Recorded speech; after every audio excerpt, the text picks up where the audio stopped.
นั่นเนาะฮะเด้จะเฮ็ดบ่ได้หยังแล้วมันเอาเข้าไปละชื่อเด้อถึงลืมชื่อโตนะแก้วเนาะเด้ทุกคนออกหน้า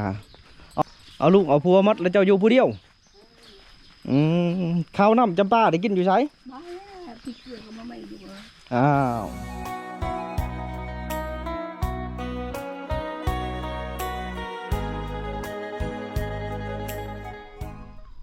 เอากราบทักทายแล้วก็สบายดีบัดทุกคนนะกาขอยินดีเข้าสู่ซ่องบอลเงินพิธีชาวบ้านเชียงเก่าเช่นเดิมทุกคนเลยกาเมื่อนี้กามาบ้านเชียงรายน้ำบ้านเชียงรายน้ำในคืนคือเมืองพลานไซแขวงสวรรณเขตได้ก็ถือว่าโดนเติบนะเอาบัตรไทยทุกคนได้บังทุกคนเลยก็เนื่องจากข้าวเวียข้างานนะเมื่อนี้ก็ถือว่าเป็นโอกาสดีนะสละเวลามาได้ทุกคนเลยก็ถือว่าอากาศตอนเช้านี่ก็จะบดนะเอามาเอาก็ถือว่าอยากให้ทุกคนเบิ่งวิถีชีวิตกันเป็นอยู่ของชาวบ้านเพิ่นทุกคนเลยเมื่อนี้เราเข้าไปชี้ทัวร์ยาวๆให้ทุกคนได้เบิ่งนะไปรับชมทุกคนเลยนี่อันนี้กับเพิ่นกำลังอยู่เพื่อนทุกคนเลยปกติกับช่วงร้ายกับอยู่ให้อยู่หน้าละเพราะว่าเข้าช่วงปักดำหน้าเลยเด้อันนี้เห็ดยังอยู่น้ำไม้ไผ่บ่โอ้แซ่บแล้วน้ำไม้บงกินข้าวเช้าข้าวต้นเพชรเนาะต้มใบอันไหนยังตำข้าวไผ่ตำข้าวมัดเฮ้ยแรกแล้วบ่มาเบิ่งมึงดูเดี๋ยวเพิ่นยังตำข้าวทุกคนเลยยังคือตำน้อยดีรอเลยตำเอาข้าวเบื่อพอดีข้าวมัดไว้จ้าแล้วไปใช้บ่อลือตำเอาหมดเนี่ยตัวนี้เลยตำเม็ดกระเบื้อเนาะได้ทุกคนเลยแต่พนสีตำเอาก็ได้เพราะว่าแต่ว่าหงสีกับบ่อไก่ไปได้เนาะเอาขนมกินบ่จะยิ้มรถจะค้นลูกเจ้าบ้างสีเอาขนมใหม่ปูที่3ก่อนเนาะจีใหญ่เลยเนาะโอ้นี่หมออมน้ำบ่นะยังกินน้ำอยู่บ้านเอาบังสิให้แม่อีกเลยยาน้ำเลยเนาะจักปีละ3 ปีแม่ไปเวียงเอาอันนี้ร้านไปกระพอไปพอดีเอาปักผัวแล้วก็ไปเอาผัวบ้านได้ยังนะบ้านนี่làปะกันnô áo mía này nhông ba đáo của đây đây luộc phụ nưng bên ngăn dưới biển bảo bay đây hơn vào đây là đồn tợp nó phá con mã gì bảo chắn mà đấy hiện ngăn thảo lao không có đây kè kháy phải sao kèn nó bay nó mày để cái tôn thiêng của đó nó mày bông cái gì mà nó mày bông này cái bò đi kinh nó áo bay con vào nàyทุกคน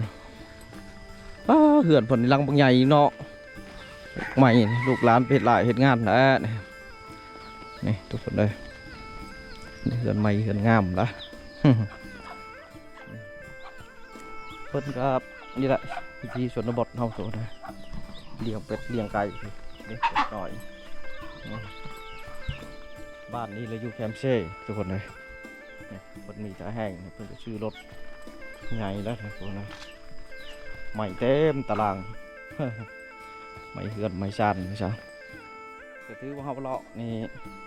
จะรถอะไรทุกคนเลยอันนี้ก็มาเลาะใหม่ทุกคนอันนี้มองเพราะว่าบ้านเพื่อนเข้มเซ่เฮ็ดบ่มองนี่หลายแต่นะนี่มีแต่มองเต็มเลยนะเพราะว่าเพิ่นใส่ยูเซ่ชัวร์ไรแล้วมองปิ้วคนนี้ถือว่าเป็นบ้านแต่สมัยก่อนเป็นบ้านอยู่แคมเซ่เพราะว่าแต่สมัยปู่มายาเพิ่นเลยเสียหาแรงน้ำเฮ็ดยังอยู่เพื่อนกินข้าวแซ่บบ่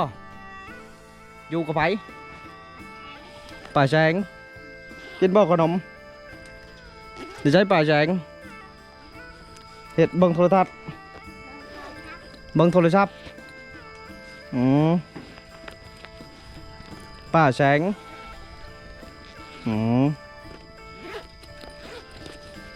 เอาขนมเดี๋ยวใช้ต่อกินบ่ขนม ระวังตกเด้อเอาอีกเอาเขากินเข่าหมดเลยกินเข่าก็ไปยังเอาไปคนเลย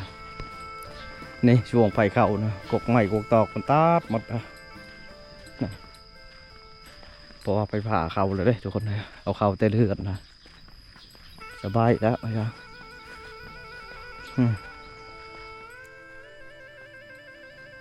บ้านนี่ก็กว้างเติบนะบ้านชิงแรกนี่ก็เป็นบ้านเก่าบ้านแก่ทุกคนนะป้าปลูกมะกึให้ผมบอกทุกคนนะมีตะเกียบมะกึเต็มแบบมากซ้ำชีกินนี่นะโหแบะทำตะลุมตะล่างแต่เจ้าของเฮือนเนี่ยพวกละออกหน้าพวกละสุดเลยเป็นบริจูเพื่อนได้ยำเลยบ้านเพิ่นนี้แน่นนาตะกกใหม่ทุกคนเลยต้นใหม่กินหมากมีมะขามมะม่วงและพระเจ้าเนี่ย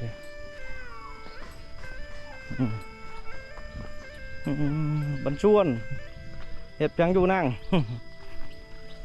นั่งลิ้นเผาเพื่อนเปล่าเจ้าเผาเพื่อนเปล่า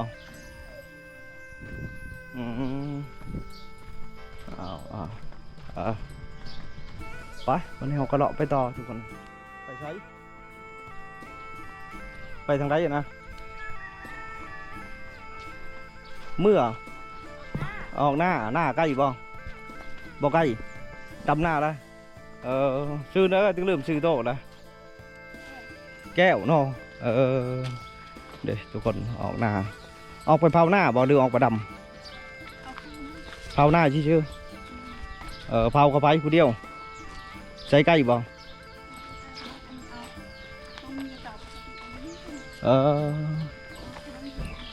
เอาดิกหน่อยก็อยู่หน้า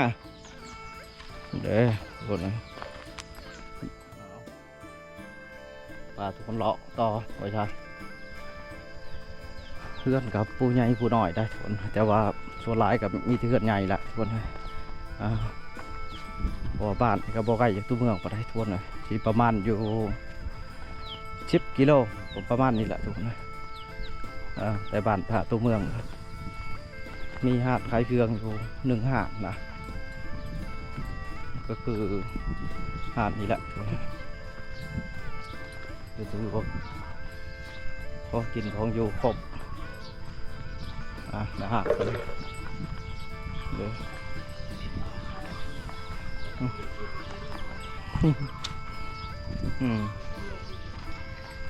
อะไรโอ้เอาหาพอขาพอนี้ได้เนี่ยเสร็จยังอยู่นี่ออกรถใหม่บ่นี่โอ้สาวพักเลยตัวบ่ได้ไปใส่หม้องยังบ่ข้าวแล้วหนานะ แล้วหน้าละโอ้ไวว่าแท้แต่หัวปีแท้ดำมาบ่ดำเอาดำก็แล้วไวอีก ตรงปลาวิกวานนั่งเงินตามประมาณนี้ก็งามเติบนะสบายเนาะแล้วไห้แล้วหน้าเราก็มีแต่ค้าขายชื่อมันไปละพูดแล้วก็ทางปุ๋ยทางเดียวได้แนวแล้วเห็ดหน้าคู่มือเปลืองเติบแล้วเดี๋ยวได้ปูป่าได้อยู่บ้างคัดลงหากับพอได้พอได้ลงหามันก็เลิกเยอะแบบได้กินพอได้กินแล้วเนาะพอป่าลายในบ้านเมื่อนี้บริไปใช้เนาะมื่อนี้อยู่ก่อนลูกมาตะแคกตรงนั้นสาสนกเขาแล้วก็ยุ่งผู้ใดนะบักผู้สายนี่ตูนบ่เราเงยแล้วก็มาสาสนกมือเรากับเห็นเดียอยู่ทางไกลคนอันนี้รถลูกสาวซื้อเขาอยู่เทพซื้อไว้ให้เขาเป็ดงานเนาะไล่เนาะลูกสาวก็น้อง จะคดกับลูกสาว ผู้เดียวท่าน ผู้อยู่น้ำมื้อน่ะแต่ก่อนนั้นไปกรุงเทพแล้วได้ถูกหลายคนหาเงินช่วยกันใช่ 31 ล้าน วัดทางพอเนี่ยหาเงินเก่งอีกอยู่บ้านเลย ขายอยู่บริโย ขายอยู่เฮือดนะมีงานไปขายอยู่งานเอง งานนั่นงานนี่ ถือว่าเป็นทานใหญ่นะว่าไงวันในบ้านนี่ก็มีทานเดียวเจ้านี่เนาะเป็นจามเป็นหยังก็ถือว่าครบไปใช่สบายแล้วถือว่าไฟผ้าก็มีแล้วบัดนี้ ได้แล้ว โอ้ครบวงจรแล้วเอาแต่ทางเนาะ สร้างแล้วบ่สะดวก คันได้ทางนี่ถือว่าสมบูรณ์เลยบัดนี้มาโค่นเอาดินเนาะเอาดินเป็ดแกบดินมาโค่นใส่นี่ถือว่าโอ้ยแดนสบายเลยแล้วว่าครับอันนี้ก็คือน้ำบาดาลทุกคนเลยน้ำบาดาลคนยังใส่อีกอันนี้ก็ไปตากแดดเยอะทุกคนเลยเราคือว่าอันนี้น้ำรถน้ำไม่ตูนมันรถไม่มีเลยบริษัทบอก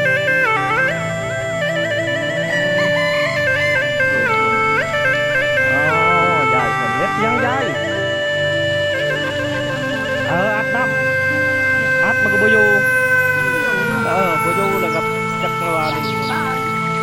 ปล่อยไปเลยคนอันนี้คือไฟจากแดดนี่แหละขับไฟแล้วก็พวกอุปกรณ์ยังไฟ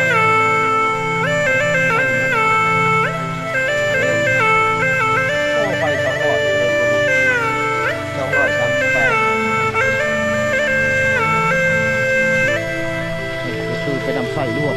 มัดบาทนะตัวใส่อยู่นี่เอ็ดเสียงดูใหญ่จับเวลา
บ้าไปเยอะ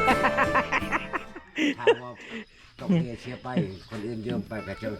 แต่บ่ให้ยืมบ่ให้ถือฝืนบ่มีความสามารถเล เดี๋ย ยว คนเหลือหรือว่ามันเชียร์ เออ ตายเขาคุก คันเชียร์ไม่ได้เข้าคุกแล้วเนาะ สภาพไปตายปากก่อนตัวนี้เหตุผลไฟไหม้เฮือน ต้องมี ไหม้ไปโลด ต้องมีหลักฐาน มีหลักฐานเหลือแต่แล้วไปส่งหลวง เพิ่นเฮ็ดใหม่ ไหม้แท้ เออ อันเชียร์แล้วบ่ได้ แนว ไหม้ไปไหม้ ยังรอดอยู่ป่ะจ๊ะ ได้บ่โทษไปอันนี้ คืออุปกรณ์ของ อันวิธีการใส่ของมันนี่อันนี้มีหยังมันอันนี้ ชนแล้วเนี่ย ศูนย์บ่นี่ หลังชนหนา อันนี้ปรับขึ้นมาบัดนี้กับ ปรับกัน ให้มันเงินขึ้น ยิงใกล้ตัวนี้ ยิงไกล แมน เอาแล้ว ตัวนี้ยิงใกล้ชนสูงนี่ อ๋อนั่นเนาะ มัน100 เมตร50 เมตร 200 เมตร แล้วแน่ตัวนี้แล้วให้มันเข้ากับตัวนี้ แมนเหลื อืม มันเข้าปอสูง โอ้ เบิกเลย หับเลยมันบ่ ผมบอก รั่วหนึ่งรั่วสองนี่ได้ตัวไหนเนี่ย รวดหนึ่ง รั่วหนึ่งอันนี้รั่วสองรั่วเลยบ่ตัวนี้ รวดสอง รั่วสอง ปัก รั่วหมดกระบักได้ตัวไหนบ่เนี่ย นี่เด้ หมดเลย เด็กบริเวณนั้น เนอะมันล็อกไว้อันนี้ บ่เลย ไปเลย เบิกใส่ช่องใส่ช่องใส่ เอ ช่อง ตะทึกไปนี่บ่ยัดว่าตะไหลเลยหมดบักเลย อันนี้F16 ไอ้จะบอกอันนี้เฮ็ดบ่ได้ อันนี้ได้ใส่ช่อง เถื่อจอ ช่อง F16 ใส่สาม หมดเลยหมด ช้ำเถื่อเบบหมดเลย หมดเลย อันนี้สองเถื่อในสองเถื่อเนาะออกเถื่อลุสองตั้งแต่ว่าบริษัทยังที่บัดเฮากดใส่ตัวนี้ล่ะยิงออกไปได้เลยยิงธรรมดา บาทนึงอันนี้ แป้ง ปังแล้วก็ชักไหมบ่บริษัทเลย แป้ง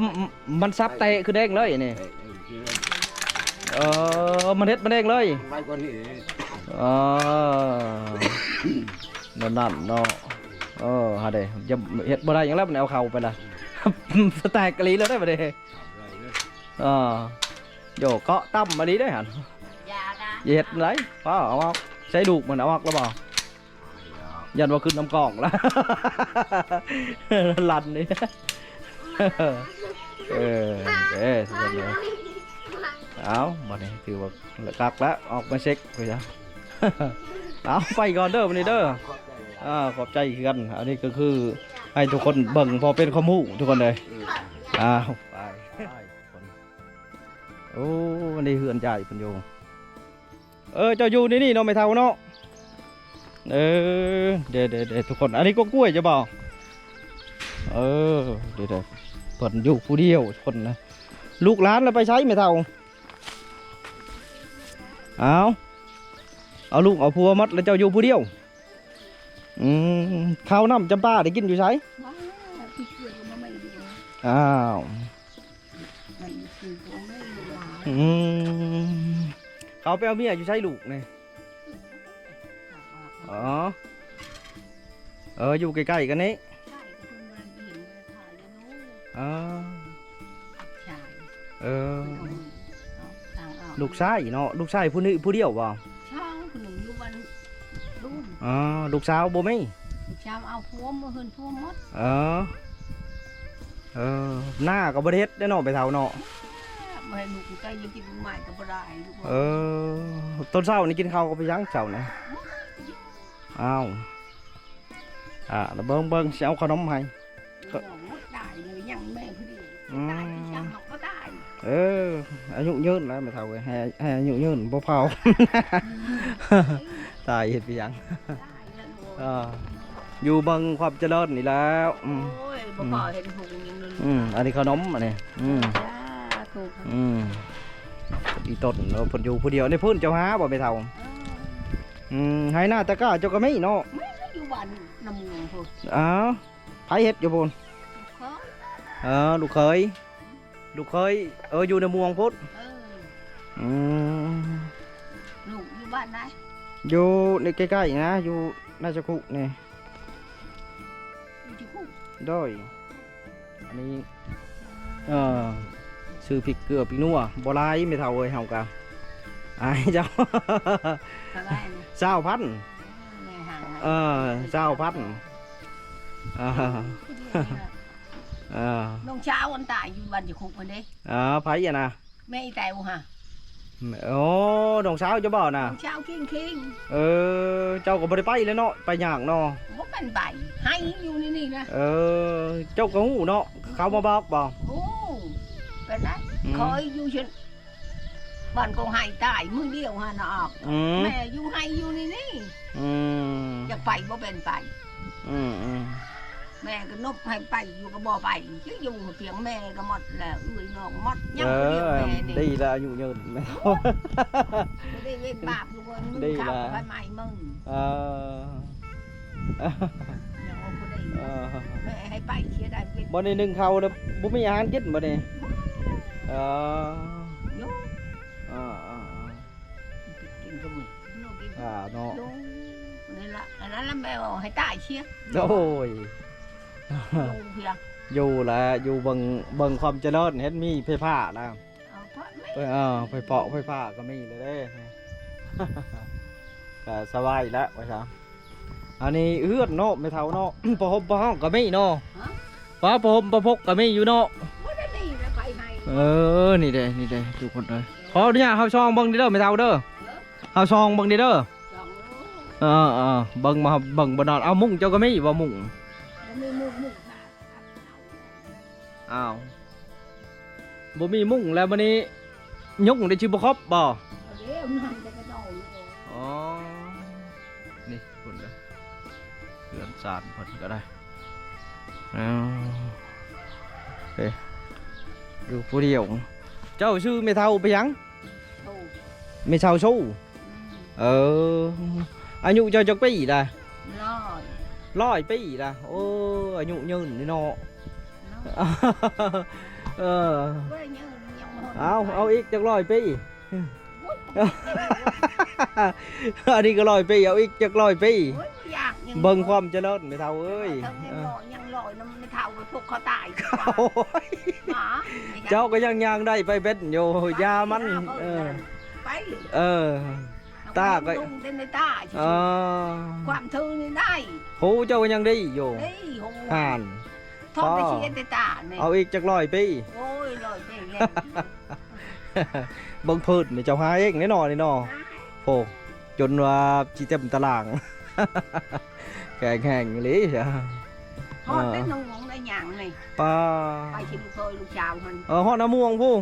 ลูกชาวมันเป็นอัมพาตเป็นปีเป็นลอยบ่เป็นปากแล้วแม่กูนอนแล้วย่างไปความเก่งนั่นแหละโอ้หลายกิโลเติบมีแล้ว7 กิโลว่า7 กิโล8 กิโลเม็ดไปหาน้ำม่วงนี่ใกล้เติบบ่ใกล้แล้วหรือว่า8 ลักเดี๋ยวหนึ่งว่า7 8 ลักพุ่นละเจ้าก็ยังย่างหอดเนาะอยู่ไปอันน้องชาวเชียหันแม่ยันคนขี้หมาขี้ก้าวกับทางรถลายอันนี้หันความแก้งบุมีรถคนไหลแล้วก็ไม่กระทางขนมนั่นเอาใต้ทางขนมนั่นเดียวเขาเห็นอันนี้หันมันแบ่งหันแบ่งเลาะปลาทางเลาะปลาระย่านย่านโดยเขาไปก็เด้อมันเด้ออายุดีมีแห้งไม่เท่าเลยเฮือนนี่ครับนี่แหละเฮือนเป็นเฮือนทรงเก่าทรงแก่ตัวเลยเฮือนสมัยโบราณแต่เก่านี่ครับนี่แต่เจ้าของเฮือนเป็นกบริยูเลยนะนี่แหละถือว่าบ้านนี่ก็ชุดประมาณนี้ได้ทวนเลยชุดแล้วสมบูรณ์เห็นยังสมบูรณ์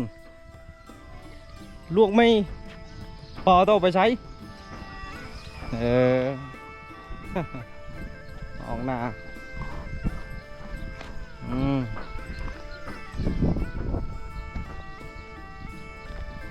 ยังเรียกงัวหาเราะนี่ละ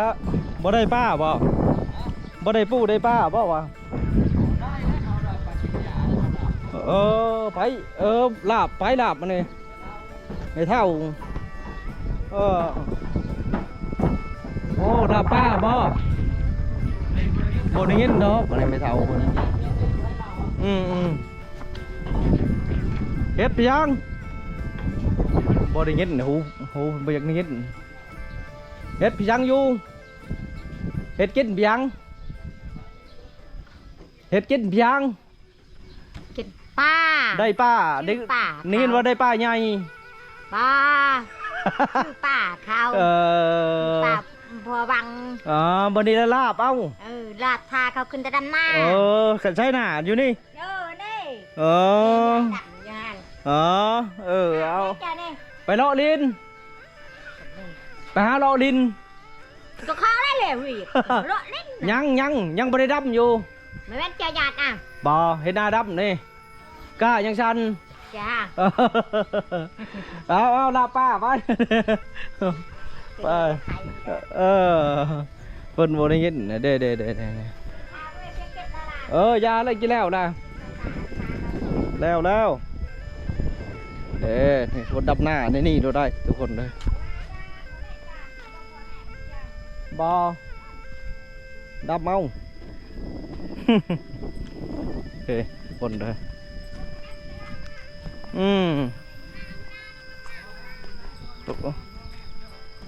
ดำหน้าได้นี่ได้นี่มาเบิ่งคนดำหน้าทุกคนเลยนี่ดำจากมือแล้วนี่ว้ายจะดำกันเนาะบ่ดำเอาคือกันเดี๋ยวอันนี้ก็ดำกินเพิ่นทุกคนเลยโอ้นี่โอ้แต่สมัยโบราณบ่ได้โอ้นี่โอ้แต่เก่าๆเพิ่นสิเอาเลดมาเฮ็ดได้ทุกคนนี่ฟองอันนี้ก็ยังจักให้อันนี้พอใหญ่ช้อนจะน้อยมือแรงพอใหญ่มาสู้โดดบ่ได้หงอันนี้ได้พันเข้าไปยังพอไปใหญ่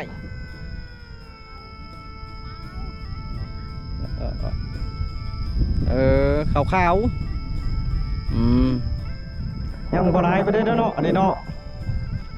เด้อันนี้เพิ่นดอกหน้าทุกคนนะหน้าแค่บ้านเลยอันนี้ก็บ้านเพิ่นโลดพ่อจ้าเอ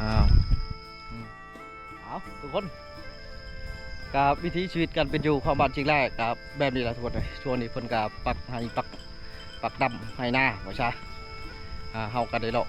ถือว่าหมดทุนนี้ได้ทุกคนนะถือว่าพบกันคลิปหน้าคลิปนี้ก็ขอคำว่าสวัสดีเอาไปบาย